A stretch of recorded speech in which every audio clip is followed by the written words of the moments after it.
I have been lifting weights for over 10 years now, but not all of those years were productive. I made my fair share of mistakes, which I want you to avoid, so you can make even better progress than me without having to spend years figuring out the best approach.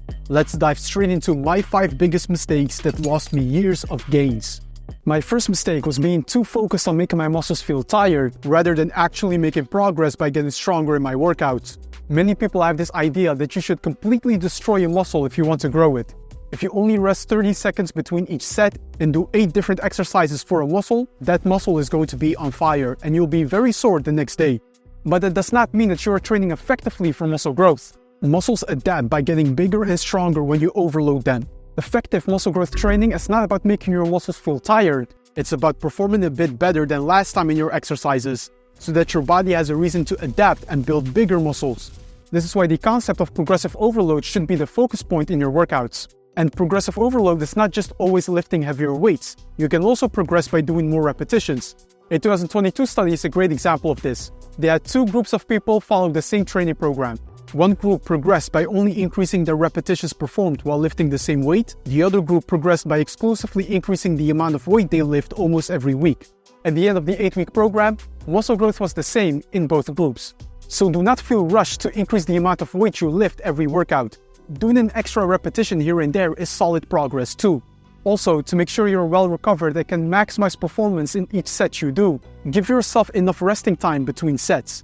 I know you may feel a bigger pump if you only rest 1 minute between sets, but again, it's not the burn that results in muscle growth. Improving your performance over time is the goal.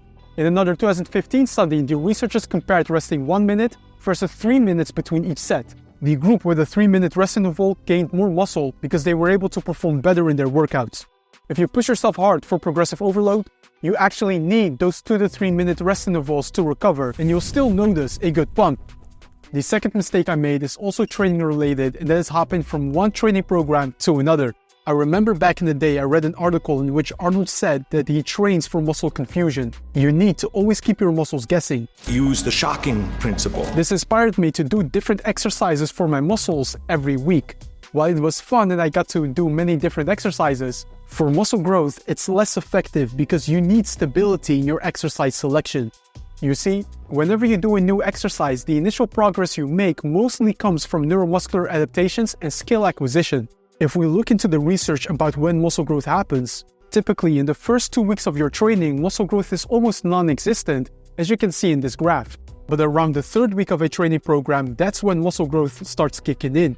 This is because only once you have mastered the technique of a movement, you will be able to have proper coordination of the relevant muscle groups to maximize muscle growth.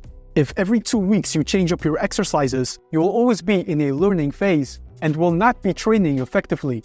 Follow a consistent program so you can become a master of your exercises. As a rule of thumb, heavy compound movements like a bench press or squat, keep them consistent for at least 8 weeks. Isolation movements like a side raise or bicep curl need to stay consistent for at least 4 weeks. Isolation movements are a bit more simple in execution, so they require less practice time to master.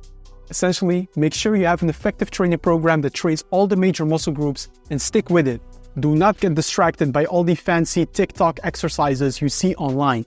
Many of these fit influencers build their body with the foundational exercises like the overhead press, pull-ups, bench press, and rows. But to gain more followers, they may start promoting creative-looking exercises. Do not fall for the hype. Stick with the fundamentals. I have several example training programs on my channel that you can follow as a good starting point. Subscribe to stay up to date with future training programs that I will be sharing on this channel. The third mistake is related to nutrition, and that is overly restricting my carbohydrates. When I was overweight and wanted to lose fat while building muscle, I thought carbs were the enemy. But if you care about building meaningful muscle, having some carbs in your diet is valuable. 2 recent studies investigated the effects of a low-carb diet on muscle growth progress in relatively lean athletes. The result? Restricting carbohydrates decreased their muscle growth and their performance suffered as well. There are 2 likely reasons why carbohydrates benefit your muscle growth progress. First, if you eat carbs while lifting weights consistently, it results in healthy insulin stimulation. Insulin is a storage hormone. Because of that, it has a bad reputation. Many people associate it with fat storage. But what they often forget is that insulin also helps you build more muscle by increasing protein synthesis in muscle tissue. When you incorporate a healthy amount of carbs into your diet, the transportation of amino acids into muscle cells is more efficient, helping you recover and grow faster. Secondly, carbs just help you train harder in the gym. A key fuel source for your muscles while lifting weights is muscle glycogen, or in other words, the carbohydrates that are stored in your muscles. If you have a low or no carb diet, your muscle glycogen stores will be lower, and this negatively impacts gym performance. So do not make my mistake of cutting out all your carbs if you care about building muscle. A good general guideline is to consume between 3 to 5 grams per kilogram of your body weight in carbs. For instance, if your goal weight is to be 80 kilograms or 176 pounds, between 240 to 400 grams of carbs per day will be beneficial to your muscle growth progress. If you're trying to lose fat while building muscle, your carbs can be set a bit lower to accommodate a calorie deficit. Just do not cut out your carbs completely. Now it's time for the fourth mistake, and that is always wanting to have ripped six-pack abs. Listen, as a natural lifter, in the short term, we have to make a decision. Either you have six-pack abs without gaining much muscle, or you accept having a slightly higher but still healthy body fat while building more muscle. I spent way too much of my time in a calorie deficit in these past 10 years. As a fat loss coach, I always felt the need to be lean so I can inspire you guys. Truth be told, this did limit my muscle growth progress. We know from research that while in a calorie deficit, muscle growth is suppressed. And the more advanced you become in your training, the less likely you are to build muscle while in a calorie deficit. So if your main focus is to realize your muscular potential, I recommend you spend more of the time in the year lean bulking and less in the fat loss phase. A ratio I maintain now is that for every month I am in a calorie deficit, I am 3 months in a lean bulk. And a lean bulk essentially refers to eating slightly above your maintenance calories.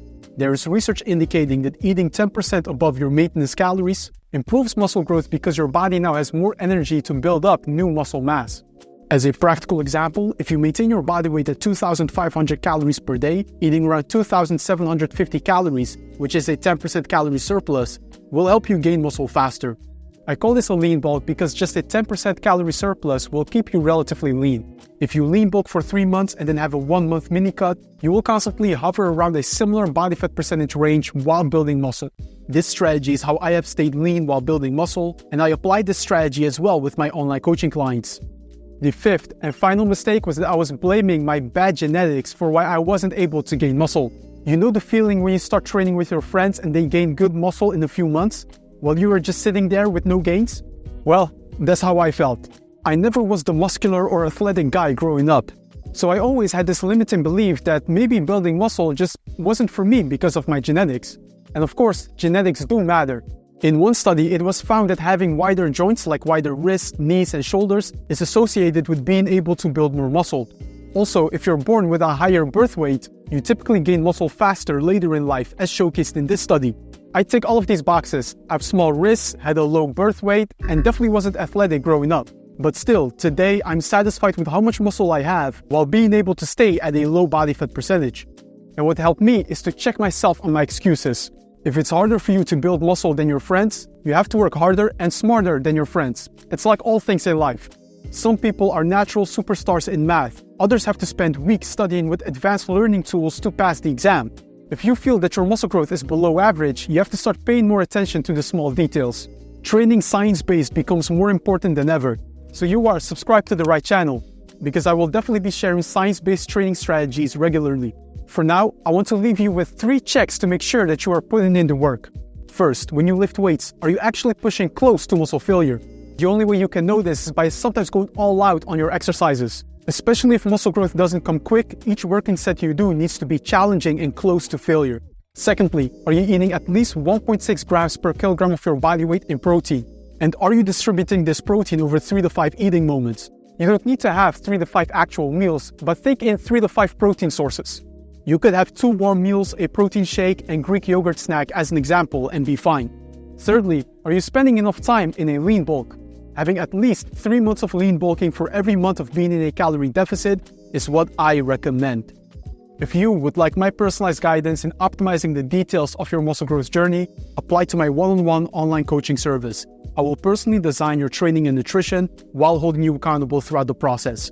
This is your opportunity to work with a trained professional on your fitness goals. So go ahead and apply by visiting the link in my description, and you can set up a call with me to discuss your goals. And that was it for today's video. I appreciate your support as always. Dishing out these videos to you is a great pleasure. If you want to learn more, here above I have an awesome new video aligned for you, so go ahead and check that out. And I look forward to seeing you in the next one.